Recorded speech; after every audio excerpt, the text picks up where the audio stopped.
Hi mga guys, hi mga kasimandaragat ko. Welcome to my YouTube channel. Punta po ako sa bangka ko. Akin pong itataas. Kasi malakas ngayon ang bagyong parating mga kasimandaragat. Pasiguro lang kasi nung nakaraang bagyong Kinta ay nabutas yung bangka ko. 3 butas mga guys ang bangka ko nung nakaraang bagyo. Kaya ngayon ay tinataas ko na itong bangka ko. Itong mga butas itong butas oh. Nung nakarang bagyong Kinta yan ang butas.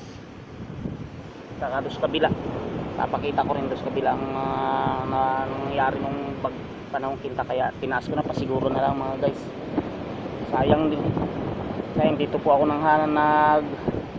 naghanap buhay tapos nawala. Kaya tinaas ko na itong bangka ko. Dito po ako nabubuhay kasi mandaragat bangka ko. Ito pong mga ilaw niya, itong ilaw.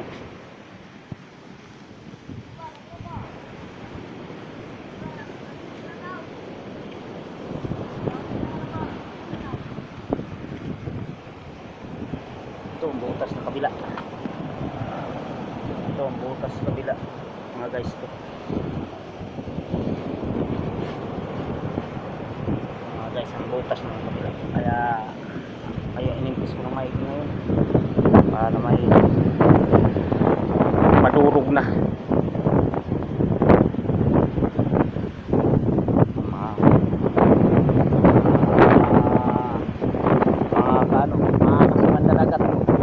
Nag-aayos ko yung mga kanila oh.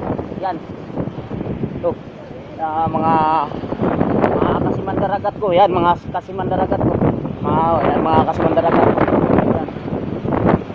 Naayos yun din bangka nila. Nagtataas din. Magiinom daw. Yan ito bangka ko. Yan bangka ko yan. Yan ito bangka ko. Kaya inimpis ko na. Nakataas na. Lalaki ng alon na, wala pa lang, hindi pa lang dumating yung bagyo, lalaki na ng alon.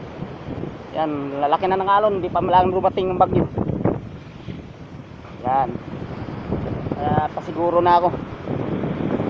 Sana nagustuhan yung aking mga video, mga paalala para sa mga kasimandaragat. Sana itaas na rin yung mga bangka dito. Para po tayo, dito po tayo nabubuhay, para mawala tayong panganap buhay. Salamat po. Sana po huwag nyo makalimutang i-share, subscribe yung mga video ko. Salamat po.